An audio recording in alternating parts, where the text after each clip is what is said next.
1 नवंबर दिन बुधवार। इस दिन का सुहागिन महिलाओं को बेसब्री से इंतजार है। जी हाँ, क्योंकि उस दिन करवा चौथ का व्रत है। उस दिन के लिए महिलाओं ने तैयारियां भी शुरू कर दी हैं।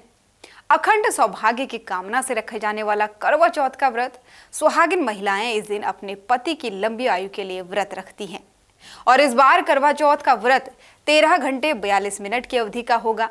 सूर्योदय से चंद्रोदय तक ये व्रत रखा जाता है। इस बार करवा चौथ पर चंद्रोदय रात 8:15 पर होगा।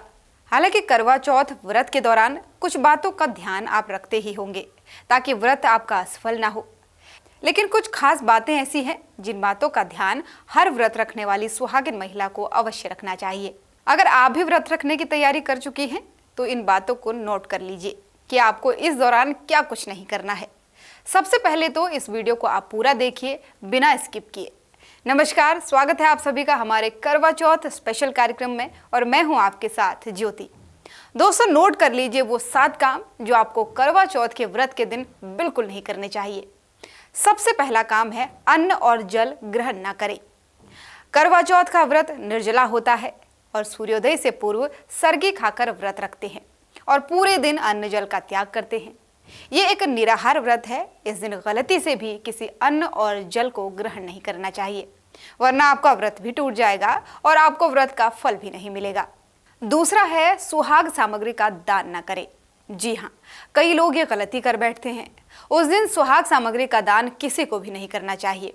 करवा चौथ का व्रत अखंड सौभाग्य और सुखी वैवाहिक जीवन के लिए रखा जाता है और इसीलिए उस दिन स्वयं उपयोग की गई सुहाग से जुड़ी कोई भी सामग्री जैसे सिंदूर, बिंदी, चूड़ी, महावर, मेहंदी आदि का दान किसी को न करें।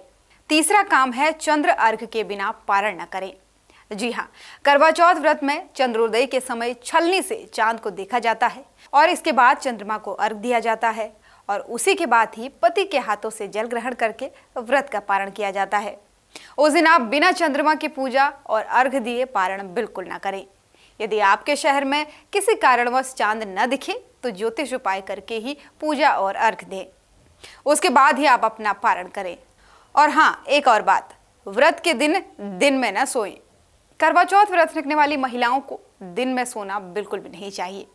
व्रत रखकर सोने से व्रत का फल प्राप्त नहीं होता है, वो निष्फल हो जाता है पूरी तरीके से और दोष भी आपको लगता है। करवा चौथ समेत सभी व्रतों में यह नियम लागू होता है। हालांकि जिनको स्वास्थ्य संबंधित समस्याएं हैं उनको छूट होती है। अब आते हैं 5वें काम पर और वो है काले कपड़े न पहने। करवा चौथ अखंड सुहाग्य और सुखी दाम्पत्य का प्रतीक है। उस दिन काले रंग के कपड़े बिल्कुल न पहने। काले रंग को नकारात्मकता का प्रतीक माना जाता है और उस दिन आप लाल, गुलाबी, पीले या हरे रंग के कपड़े पहन सकती हैं। लाल और गुलाबी को ज्यादा शुभ माना जाता है। वहीं छठा काम अब है करवा चौथ व्रत की कथा जरूर सुने। जी हाँ, करवा चौथ का व्रत उसकी कथा के बिना बिल्कुल अधूरा माना जाता है। जब आप शाम के समय में माता गौरी की पूजा करें तो करवा चौथ के व्रत की कथा सुनना बिल्कुल न भूले। कथा सुनने से व्रत पूरा होगा और उसका महत्व भी आपको पता चलेगा। और अब आते हैं 7वें काम की तरफ। इस दिन सास को पूजा और सुहाग की सामग्री देना बिल्कुल न भूले। करवा चौथ की पूजा के बाद से अपनी सास को पूजा और सुहाग की सामग्री भेंट करें। यदि आप ऐसा करती हैं तो वे खुश होकर आपको अखंड सौभाग्य और सुखी वैवाहिक जीवन का आशीर्वाद देंगी और इससे आपके पति की आयु जरूर बढ़ेगी। तो इस करवा चौथ इन बातों का विशेष तौर पर ध्यान रखें।